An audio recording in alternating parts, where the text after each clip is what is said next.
On to track 3 then. Paul, what year are we up to? We're up to 1985 now, mid-80s. Ooh, so right. this is the first of 3 tracks that comes from the same year. This one is going to be the most the most well-known of the 3 tracks. It comes from one of the most successful albums of the year, in fact the decade, Songs from the Big Chair. It was the 4th of 5 singles to be released from that album. It originally was written 2 years earlier and shared a riff with the track Broken, which appears on the album. Broken itself appeared as a B-side to the single Pale Shelter from the band's previous album, The Hurting. When it appears on Songs from the Big Chair, you've got the track Broken, you then stick straight into the track that we're about to play before you get a 45-second reprise of Broken at the end, recorded live from their Hammersmith Odeon gig in 1983. Oh, right. So this is Head Over Heels by Tears for Fears. So this is the group that myself and my wife are going to go and see in Leeds in July. You must be excited, obviously. Because they've just released their new album, The Tipping Point, which went to number 2 in the album chart. Have you heard it yet? I've heard excerpts, I've heard bits of it, I've heard some of the tracks, and yeah, it sounds really good. I've not listened to it yet. It's on my to-do list. I still haven't listened to it yet. But, I mean, when I first heard Songs from the Big Chair, it's such a great album. Yeah.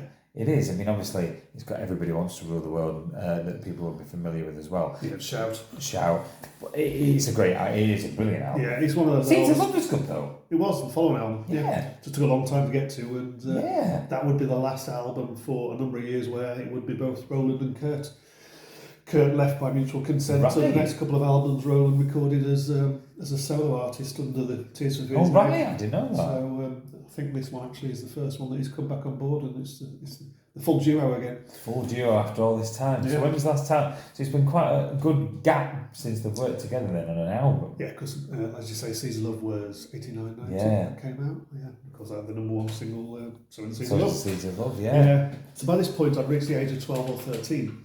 And anyone who's a similar age to me will recall this was the sort of time where Sunday evenings you would sit down with 2 fingers and a radio cassette player, ready to hear the DJ stopping talking so you could get the track that you wanted recorded on cassette. And this was one of those tracks that appeared on that. I don't think I necessarily bought the album at the time, but certainly listened to the radio a lot. Yeah. Recorded the tracks a lot, so I was sort of making it up. The album sort of got a bit of a cult following and a new set of fans a few years later when, at the start of the noughties, this track, Head Over Heels, appeared in the film Donnie Darko. And of course the other song from Tears for Fears, Mad World, from the previous album, The Hurting, also appeared as the title song, but performed by different artists, Don's composer and Michael Andrews and Gary Jules. And of course it was Christmas #1 night of 2003. So yes, that's my third choice. There we go, it's Head Over Heels. So, your 4th pick, and I have to say, when you sent me the list, I hadn't heard this song before, and... Had you heard of the group? No, never heard of the group. And I played it, and I was like, this is brilliant. Genuinely, this is brilliant. I'm like, why haven't I heard this before? I mean, I certainly haven't heard it on the radio or anything like that, mate. But it's brilliant. Yeah. Tell us what it is. So the next track is going to be Redbox and the single Lean On Me. So at the time they had 2 massive chart successes with this and to a lesser extent with the song For America. You probably would have heard the track For America. Yeah, well when I Googled, and I was like, I have heard that. I just wanted to know, and it was Redbox. No. Yeah, so no other chart successes. This would be the 36th best-selling track of the year, so not in terms of, it was reasonably successful. It reached number 3 in the UK chart. It came off their debut album, The Circle and the Square, which came out in '86 on CD, LP and cassette.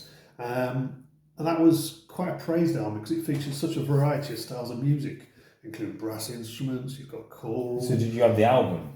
I did, but I think I picked it up a few years later. Right, okay. I'm coming on to that. Yeah. It also featured world music influences. At the time, you got things like Gracelands by Paul Simon, Kate Bush's Sensual World, a lot of world music influences. Peter Gabriel was doing a lot, so it's sort of praised as part of that. It also did include a surprise inclusion of the singer Anthony Head, who would go on to be better known in the late 80s for the Nescafe adverts. And Buffy of course, Buffy the Vampire Slayer a decade later. So he was backing vocalist for some of the tracks. Right. Hey, live and learn, don't The you? album wasn't a huge commercial success. It reached number 73 on the UK album chart. However, I wasn't the only fan out there. It gained a cult following, and when the internet was sort of launched at the end of the 90s, it had an online campaign for about a decade to get this reissued. So eventually Cherry Records reissued it in 2008, and they put their first single out, a track called Chenko, which features on the album. So it meant that they also put on, as well as the album in its entirety, the original singles releases as well. Ah. So the lead singer sort of comments it was kind of fitting that it was a sort of return back to the artist, the label that started it all off for us. So yeah, it's a brilliant song. It really is. Yeah.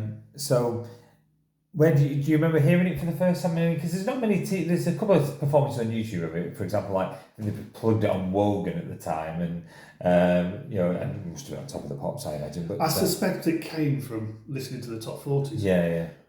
Certainly looking at some of the hits albums, so both the singles featured on the hits compilation series, but this track was on hits 4. I don't recall having that in the mid 80s. For America, it was on hits 5. Right. I bought that one on cassette.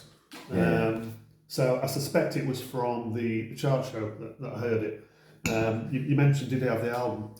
I probably picked the album up. Well, no, I picked the album up for definite a few years later when I went to Bradford and Ilkley Community College, which was just in Ilkley, obviously, on the edge of the moor in a former hypnotherapy place that's hydrotherapy even, not hypno. Randomly, I discovered that one of the guests there was Charles Darwin at the time that An Origin of Species was published. So it's a notable piece of work. But anyway, I picked it up from Woolworths in Ilkley in about 1989 when they were just selling off stuff. Because this was a few years after this was released, so it'd probably been long deleted by there, so probably paid about £2 for it. So I still have that original copy. I have looked, it's not worth much more. But I do have a CD copy that gets all the play. It's a great song. Here's Red Box, Lean on Me.